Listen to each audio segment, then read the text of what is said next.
Hi friends, நான் உங்கள் decode with ரசூல். அதாவது இன்னைக்கு நம்ம இந்த காணொலியில் என்ன பார்க்குறோம் அப்படின்னாக்கா, டெஹ்ரானுக்கு வந்து டாலர் மற்றும் தங்கங்களை இன்னைக்கு ஐக்கிய அரபு எமிரேட்ஸினுடைய சரக்கு விமானங்கள் ஏற்றி வந்திருக்காங்க.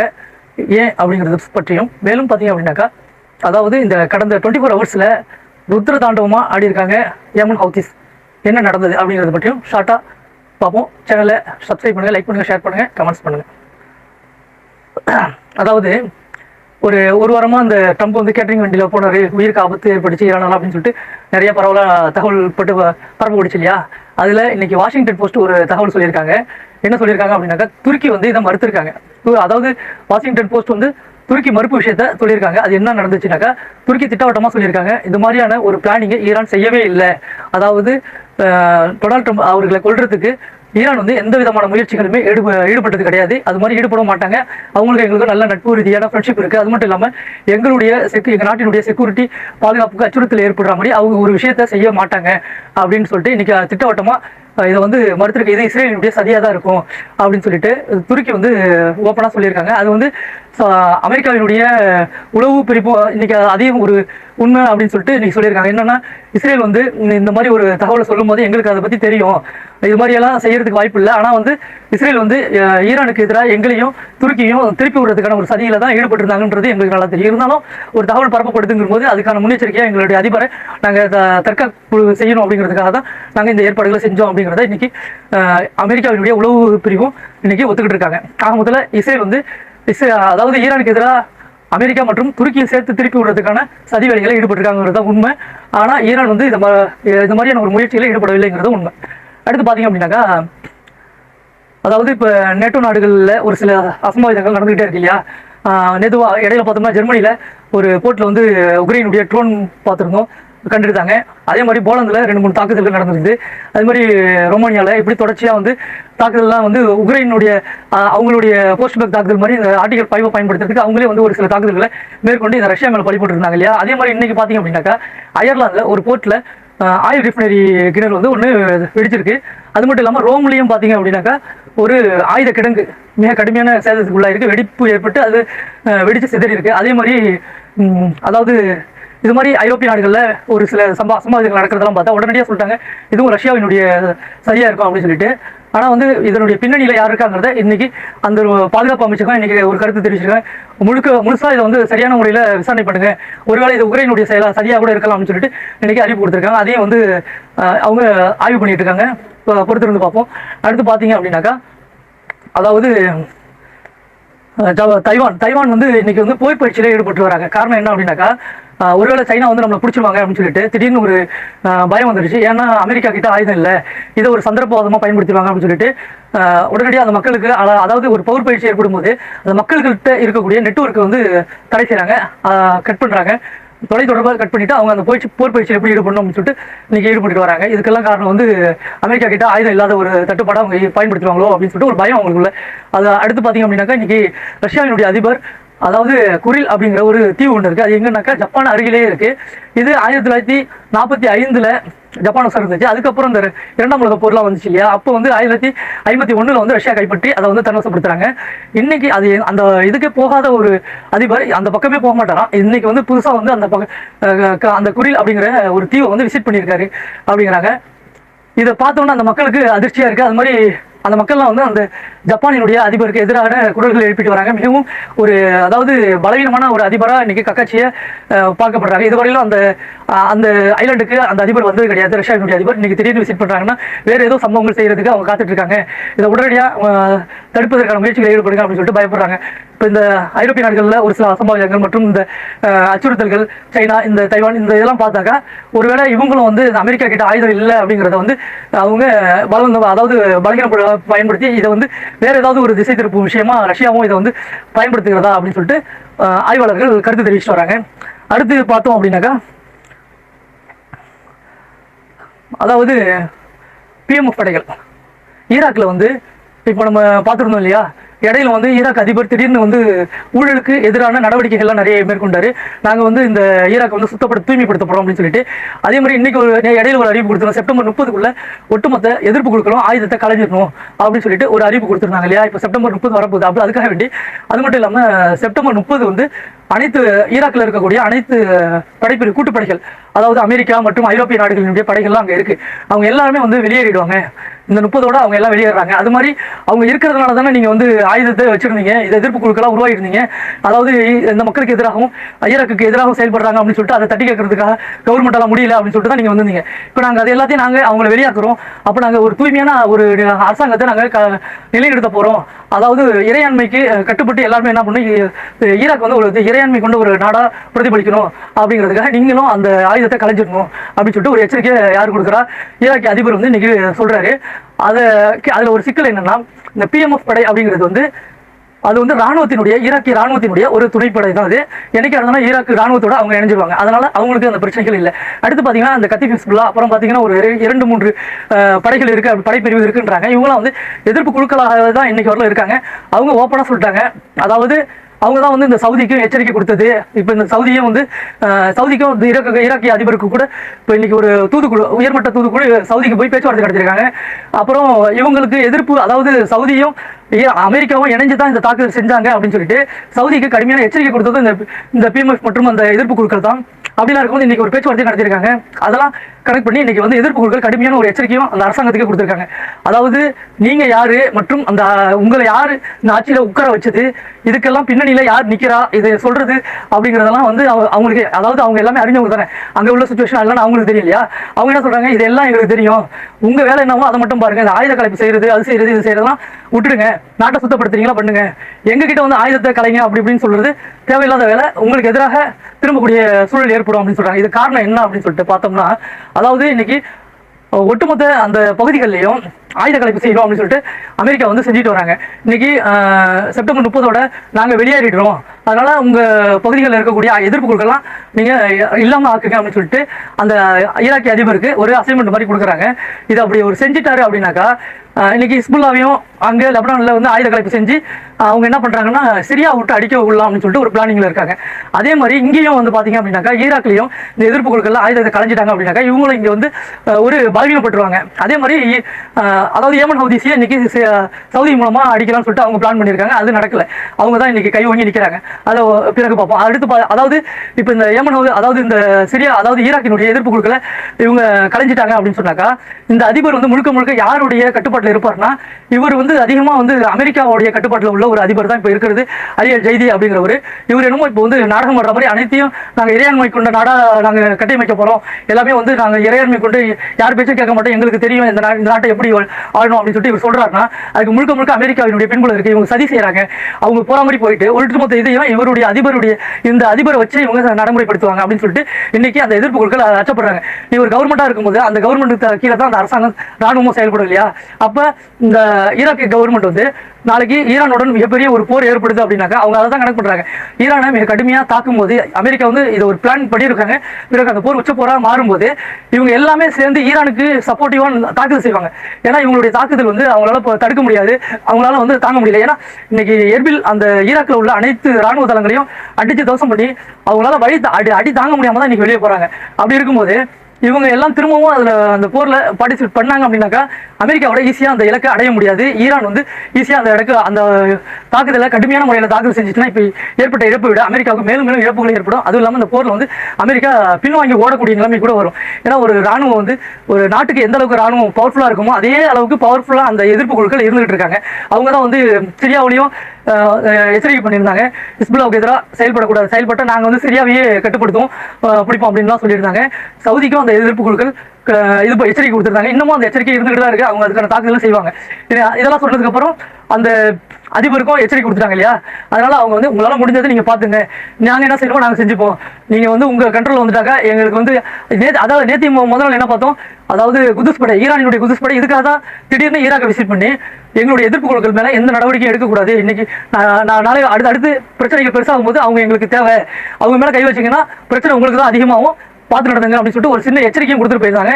அதனால அந்த அழியல் செய்தி என்ன ஒரு குட்டிக்காரம் போட்டு அங்கே எதிர்ப்பு குழுக்களை கலையணும்னு நினைச்சாலும் அது நடக்காதுங்கிறது தான் உண்மையான விஷயம். அதையும் நம்ம கடத்தில் பொறுத்து இருந்து பார்ப்போம். அடுத்து அன்னைக்கு அதே இன்னைக்கு சொல்லிட்டு இருக்கும்போதே பார்த்தீங்கன்னா அந்த ஈராக்கினுடைய அதாவது குர்திஸ் பகுதியில் இருக்கக்கூடிய எர்பில் ஈரானினுடைய அதாவது அமெரிக்காவினுடைய ராணுவ தளத்தில் கடுமையான ஒரு தாக்குதல்களை செஞ்சிருக்காங்க. அப்போ இது யார் செஞ்சா அப்படின்னு சொல்லிட்டு அல் ஜசீரா என்ன சொல்றாங்க, ஈரான் தான் செஞ்சாங்க அப்படின்னு சொல்றாங்க. ஆனால் ஈராக்கிய கவர்மெண்ட் இந்த மண்ணில இருந்து நீங்க சவுதியை தாக்கக்கூடாது அப்படின்னு ஒரு வார்த்தை சொல்லியிருந்தாங்க. ஆனா வந்து இதுல சம்பந்தப்பட்டது அங்க இருக்கக்கூடிய அமெரிக்காவினுடைய ராணுவமும் இதில் சம்பந்தப்பட்டாங்கன்னு சொல்லிட்டு இன்னைக்கு அதுவும் ஒரு காரணமா வச்சு இந்த எதிர்ப்பு குழுக்கள் தாக்குதல் செஞ்சிருக்காங்க அப்படின்னு சொல்லிட்டு அங்க அவங்க கணிக்கிறாங்க. ஆனா முதல்ல யார் இதை செய்தாங்க அப்படின்னு சொல்லிட்டு இன்னும் உறுதிப்பட தெரிவிக்கல. அதையும் நம்ம பொறுத்திருந்து பார்ப்போம். இதை கூட ஒரு அரசாங்கமே கூட சொல்லியிருக்கலாம். நீங்க அதாவது இந்த மண்ணிலேருந்து அடுத்த நாட்டுக்கு தானே செய்யக்கூடாது, இங்க இருக்கிறவங்களை அடிக்கிற மாதிரி அடிச்சிங்க அப்படின்னு சொல்லிட்டு அந்த கவர்மெண்ட்டை கூட சொல்றதுக்கான வாய்ப்புகள் இருக்கு அப்படின்னு சொல்லிட்டு அரசியல் ஆய்வாளர்கள் சொல்றாங்க. ஆனா முதல்ல கூட்டு களவாணிகளா இருப்பாங்களோ அப்படின்னு சொல்லிட்டு அமெரிக்கா இன்னைக்கு விறுவிறுன்னு வெளியாகக்கூடிய வேலைகளை பார்த்துட்டு வராங்க. செப்டம்பர் 30 ஒட்டுமொத்த ஈராக்கிலிருந்து வெளியாகிறாங்க. அதையும் நம்ம பொறுத்திருந்து பார்ப்போம்.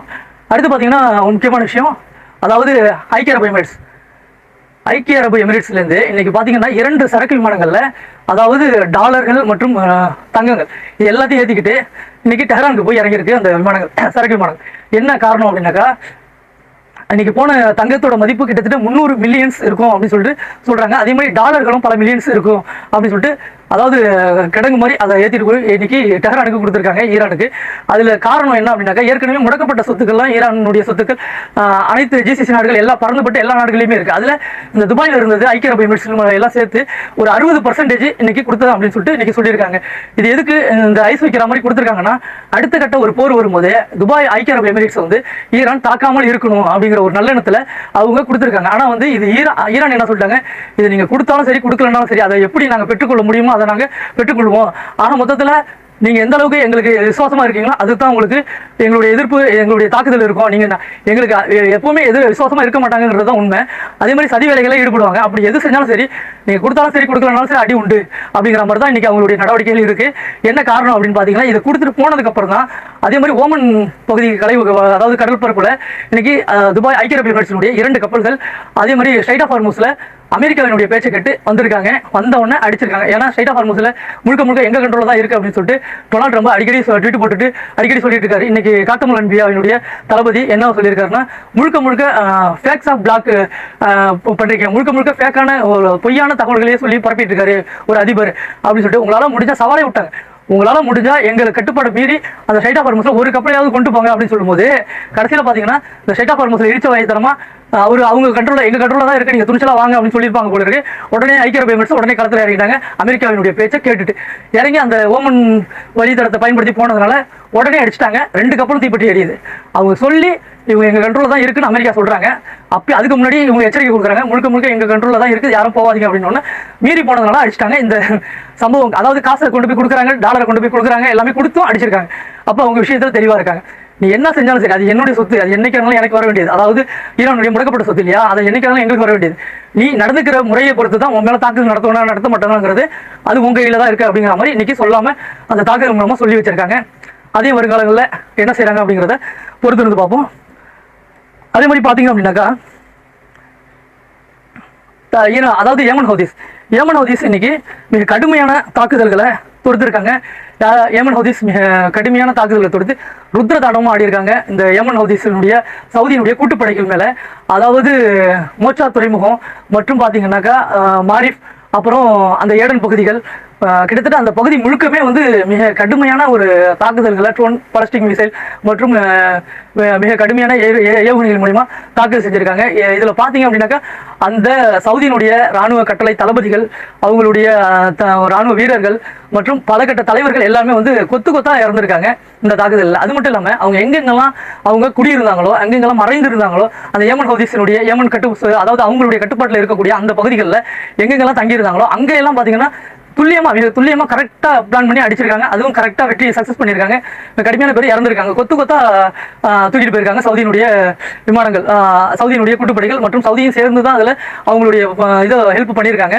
அவங்க சவுதியுடைய கூட்டுப்படைகள் மட்டும் ஏமனை சேர்ந்த கூட்டுப்படைகள் மட்டும் இல்ல, அங்க சவுதியுடைய ராணுவ தளபதிகளும் அங்க களத்துல இறங்கி அவங்களுக்கான ஐடியாலஜி மற்றும் அவங்களுக்கான அதாவது இந்த போர் பயிற்சிகளையும் கொடுத்திருக்காங்க. அது மட்டும் இல்லாம அவங்களுக்கு தேவையான ஆயுதங்கள் உதவிகள் எல்லாமே அங்க இருந்து அந்த முயற்சிகளை மேற்கொண்டிருக்காங்க.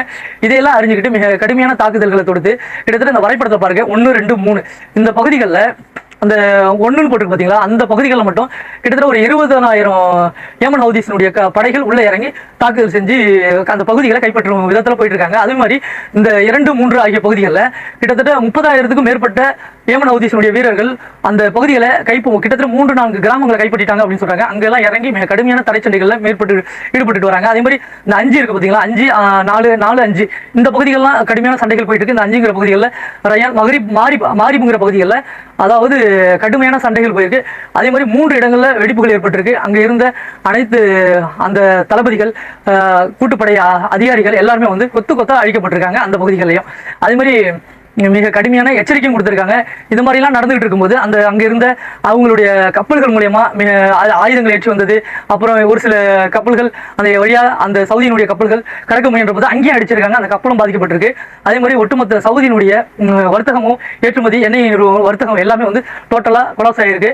அதனால உடனடியாக இந்த தாக்குதல்கள்லாம் பார்த்துட்டு சவுதி என்ன சொல்லியிருக்காங்க, இவங்க இந்த அளவுக்கு துல்லியமா தாக்குதல் செய்யறதுக்கு முக்கிய காரணம் அதாவது ரஷ்யாவினுடைய சேட்டலைட் இதை வச்சுதான் அவங்க இந்த மாதிரி துல்லியமா கணிச்சு அடிக்கிறாங்க.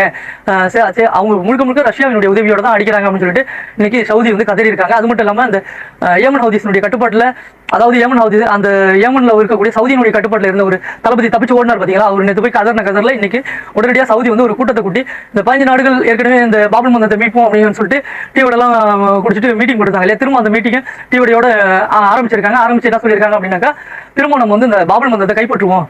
அதை எப்படி அவங்களோட இது ஏற்கனவே கொஞ்சம் பகுதியை வச்சுக்கிட்டு இருக்கும் போதே ஏமன் ஹவுதிஸ் இந்த தாக்குதல் செஞ்சு இந்த அடி அடிக்கிறாங்க. முழுசா வந்துடுச்சுனாக்கா ஒண்ணுமே செய்ய முடியாது அப்படின்னு சொல்லிட்டு இதுக்கான பேச்சுவார்த்தை நடத்திட்டு இருக்காங்க. நாங்க அதாவது ராணுவ நடவடிக்கை எடுக்கலாமா இல்ல வெள்ளக்கொடி காமிச்சு நம்ம வந்து ஓமன் மூலியமா ஏற்கனவே பேச்சுவார்த்தை ஆரம்பிச்சிருந்தோம், அதே மாதிரி ஓமன் மூலியமா பேச்சுவார்த்தையில போய் உழுந்துருவோமா அப்படின்னு சொல்லிட்டு இன்னைக்கு பேச்சுவார்த்தையில நடத்திட்டு இருக்காங்க. அந்த 15 நாடுகள் சேர்ந்து இவங்க போய் சண்டை போட போறாங்களா போடலையா என்ன செய்ய போறாங்கிறத நம்ம பொறுத்திருந்து பார்ப்போம். அதே மாதிரி பாத்தீங்கன்னா அவங்க ஓப்பனா சொல்லிட்டாங்க, நீங்க எத்தனை பேர் வேணுமோ வாங்க, அதே மாதிரி எத்தனை கையெழுத்து வேணுமோ பேப்பர்ல ஒப்பந்தம் போட்டுங்க, எந்த நாடு வேணுமோ கூட்டிட்டு வாங்க, யாரு வந்தாலும் அடிக்கிறது அடிப்போம், நீங்க எத்தனை பேர் வாங்க வந்து இந்த இடத்துல நாங்க யாருங்கிறத நாங்க நிரூபிச்சு காட்டுறோம், நீங்க எந்த நாடு வேணுமோ கூட்டுவாங்க அப்படின்னு சொல்லிட்டு அவங்க மீசையை முறுக்கி விட்டு அதே மாதிரி வரிஞ்சு கட்டிக்கிட்டு கெத்தா அடிக்கிறாங்க ஏமன் ஹவுதிஸ். போற போக்கில் இவங்க வந்து சமாதானத்துக்கூடியதான் எடுத்துட்டு போவாங்க. அங்க போயிட்டு சண்டை போட்டு ஜெயிக்கிற அளவுக்கு அங்க ஆளுகளும் கிடையாது. சின்ன ஜிசிசி நாடுகள்லாம் சேர்ந்துருக்காங்க. இதுல முக்கியமான நாடு துருக்கியும் பாகிஸ்தான் மட்டும்தான். பாகிஸ்தானும் சரி துருக்கியும் சரி ஈரான் சொன்னாங்கன்னா கேட்டுப்பாங்க, கேட்டுதான் ஆகணும். அந்த மாதிரியான சூழல் தான் அங்க இருக்கு. அப்படி இருக்கும் சவுதிக்காக வரிஞ்சு கட்டிட்டு துருக்கியும் சரி பாகிஸ்தானும் சரி என்ன ஒப்பந்தம் போட்டாலும் அந்த டாலர் காசை கறக்கிறதுக்காக மட்டும்தான் செய்வாங்களே தவிர இவங்க உண்மையிலேயே சவுதிக்காக இறங்கி சண்டை ஈரான் அதாவது ஏமன் ஹவுதிஸ் அடிச்சா ஈரான் அடிச்ச மாதிரி தான் உடனடியாக ஈரானுக்கும் அந்த கோவம் இருக்கும். அதனால அந்த பகிச்சிக்கிறதுக்கான வாய்ப்புகள் இல்லை அப்படின்னு சொல்லிட்டு இந்த மத்திய கிழக்கினுடைய ராணுவ ஆய்வாளர்கள் எல்லாருமே கருத்து தெரிவிச்சிருக்காங்க. ஏன்னா ஏற்கனவே அவங்க ஒரு வார்த்தையை சொல்லியிருக்காங்க, ஏற்கனவே வாங்கின அடி ஏற்கனவே வாங்கியிருக்காங்க இல்லையா, அதாவது அமெரிக்கா மற்றும் அந்த ஐரோப்பிய நாடுகள் இந்த பாலஸ்தீன் சம்பந்தப்பட்ட பிரச்சனையில ஈடுபடும் போது அந்த பாபுல் மந்தத்தை முதல்ல முடக்கினாங்க. அப்ப 13 நாடுகள் சேர்ந்து ஐரோப்பிய நாடுகள்லாம் சேர்ந்து ஆஸ்திரேலியாலாம் இருந்துச்சு. அப்ப ஆஸ்திரேலியா மற்றும் ஜப்பான் இவங்கெல்லாம் சேர்ந்து போய் அங்க அடி வாங்கிட்டு வந்தாங்க. அங்க ஏமன் ஹவுதிஸ் தாக்குதல தாக்க முடியாம எல்லா நாடுமே பிச்சுட்டு போட்டாங்க. திரும்பி பார்த்தா அமெரிக்கா கப்பல் மட்டும்தான் இருந்துச்சு. அப்புறம் ஏண்டா சொல்லிட்டு அவங்களுமே வந்து ஒரு ஒப்பந்தத்துக்கு போய் தான் ஏமன் ஹவுதிஸ் வெளியே வந்தாங்க. அப்படி இருக்கும்போது அப்படிலாம் இருக்கும்போது இந்த ஜிசிசி நாடுகள்லாம் போய் அங்க என்ன செய்ய முடியும் நீங்களே சொல்லுங்க. அப்படி இருக்கும்போது இது என்ன நடக்குதுங்கிறத நம்ம பொறுத்து இருந்து பார்ப்போம். அது மட்டும் இல்லாம அமெரிக்கா எப்படி சண்டைக்கு போனாக்கா ஒண்டியமா போக மாட்டாங்க, ஐரோப்பிய நாடுகள்லாம் முன்னாடி கூப்பிட்டு தான் போவாங்க. இன்னைக்கு ஈரானுடைய போரில் மட்டும் ஐரோப்பிய நாடுகள் கலந்துக்கிட்டதுனால ஈரான்கிற ஒரு புதைக்குடி சேர்ல வந்து இன்னைக்கு அமெரிக்கா மாட்டிக்கிட்டு முடிக்குது அந்த சண்டையில் தனியா போனதுனால, இஸ்ரேல் நம்பி போனதுனால. அது மாதிரி சவுதி அரேபியாவும் தனியா போய் யார்கிட்டையும் சண்டை போட மாட்டாங்க. அதனால தான் ஒரு 15 நாடுகளை சேர்த்து வச்சிருக்காங்க. எல்லாம் சின்ன ஜிசிசி நாடுகள். அதுல பாகிஸ்தானும் துருக்கி தான் பெரிய நாடுகள். இவங்களை நம்பி இறங்கியிருக்காங்க. பார்ப்போம் அவங்க இவங்களுக்காக சண்டை செய்ய மாட்டாங்கிறது எல்லாருக்கும் தெரியும். பொறுத்திருந்து பார்ப்போம். மேலும் அவங்க என்ன நடத்துறாங்க அப்படிங்கிறதையும் நம்ம காலம் என்ன செய்யறது அப்படிங்கிறத பொறுத்திருந்து பார்ப்போம். அடுத்து பாத்தீங்க அப்படின்னாக்கா, அதாவது இந்த ஸ்ட்ரைட் ஆஃப் ஹார்மஸ்ல ஈரான் இன்னைக்கு உறுதியா சொல்லிட்டாங்க, என்னைக்குமே அது எங்க கண்ட்ரோல தான் இருக்கும் அப்படிங்கிறது உங்களால முடிஞ்சதை நீங்க பாத்துங்க அப்படின்னு சொல்லிட்டு தெளிவா சொல்லிட்டாங்க. அது அடிப்படையில் இன்னைக்கு ஐக்கிய அரபு எமிரேட்ஸினுடைய கப்பல்களையும் அடிச்சு நிரூபிச்சு காட்டிட்டாங்க. அது மட்டும் இல்லாம குர்திஸ்தான் பகுதியெல்லாம் தாக்கல் செஞ்சிருக்காங்க இல்லையா. அடுத்து இந்த லெபனானுக்கும் சரி சிரியாவுக்கும் மிக கடுமையான ஒரு எச்சரிக்கையும் ஈரான் கொடுத்திருக்காங்க. என்ன அப்படின்னாக்கா, அதாவது இப்போ அந்த குர்திஸ் அந்த அதாவது ஈராக்கினுடைய எதிர்ப்பு குழுக்களை இங்கே குறைச்சிட்டாங்க, அந்த ஆயுத கலைப்பு செஞ்சுட்டாங்க அப்படின்னாக்கா அமெரிக்காவின் ஐடியாலஜியில் அடுத்து பார்த்தீங்கன்னா சிரியா அதிபர் இருக்கார் அல்சரா, அவர் மூலியமா லெபனானில் இருக்கக்கூடிய ஹிஸ்புல்லாவை தாக்கல் செய்யலாம், அழிச்சிடலாம் அப்படிங்கிற ஒரு கணக்கில் அவங்க பிளான் பண்ணுறாங்க. அதுக்கு தான் இன்னைக்கு ஈரான் தட்ட தெளிவாக சொல்லியிருக்காங்க, சப்போஸ் நீங்கள் லெபனானுக்கு ஹிஸ்புல்லாவுக்கு எதிராக நீங்கள் ஏதாவது பண்ணிட்டீங்க அப்படின்னாக்கா எங்களுடைய இலக்குக்கு நீங்களும் ஆளாயிடுவீங்க சரியா அப்படின்னு சொல்லிட்டு சிரியாவினுடைய அதிபர் அல்ஷாராவை மிக கடுமையாக எச்சரிச்சிருக்காங்க. உங்களுடைய அதிபர் மாளிகை ஒன்றும் பெரிய கோட்டை கிடையாது, எங்களுடைய ஏவுகணைகளுக்கு ஒரு செங்கல் கூட உங்களுக்கு மிச்சம் வராது அப்படின்னு சொல்லிட்டு எச்சரிச்சிருக்காங்க. அது மட்டும் இல்லாமல் எந்த நடவடிக்கைகளும் லெபனானுக்கு அதாவது ஹிஸ்புல்லாவுக்கு எதிராக ஈடுபடக்கூடாது. உங்களுடைய கோலன் குன்று பகுதிகளையே இஸ்ரேல் கைப்பற்றி வச்சிருக்காங்க, அவங்க பக்கம் போகாமல் எங்கள் பக்கம் நில்லுங்க, எங்களுக்கு ஆதரவாக இருந்தீங்கன்னா அதையும் சேர்த்து நாங்கள் மீட்டு தருவோம். அதே மாதிரி லெபனானுக்கும் அரசாங்கத்துக்கும் எச்சரிக்கை கொடுத்துருக்காங்க, ஹிஸ்புல்லாவுக்கு எதிராக எந்த நடவடிக்கையும் ஈடுபடக்கூடாது. உங்களுடைய பகுதிகளை இன்னைக்கு அவங்க கண்ட்ரோல் பண்ணிட்டு இருக்காங்க, அதை அவங்களால மீட்க முடியல, அதுக்காக தான் ஹிஸ்புல்லா சண்டை போட்டுட்டு இருக்காங்க. அதனால அவங்களுக்கு ஆதரவான விஷயங்களை ஈடுபடுங்க, எங்களுக்கு ஆதரவாக இருக்க உங்கள் பகுதிகளை நாங்கள் மீட்டு தரோம், அதுக்கு என்ன நடவடிக்கை எடுக்கணும் நாங்கள் பார்த்துக்கிறோம் அப்படின்னு சொல்லிட்டு இன்னைக்கு அவங்களுடைய ஆதரவுகளை இப்படியெல்லாம் மிரட்டி அவங்க பேசியிருக்காங்க. அடுத்து வருங்காலங்களில் அவங்க என்ன செய்யறாங்கன்னு பார்ப்போம். மேலும் தகவல்களை பிடிச்சிருந்தது புரிஞ்சதுன்னா ஷேர் பண்ணுங்க, லைக் பண்ணுங்க, கமெண்ட்ஸ் பண்ணுங்க. நன்றி, வணக்கம்.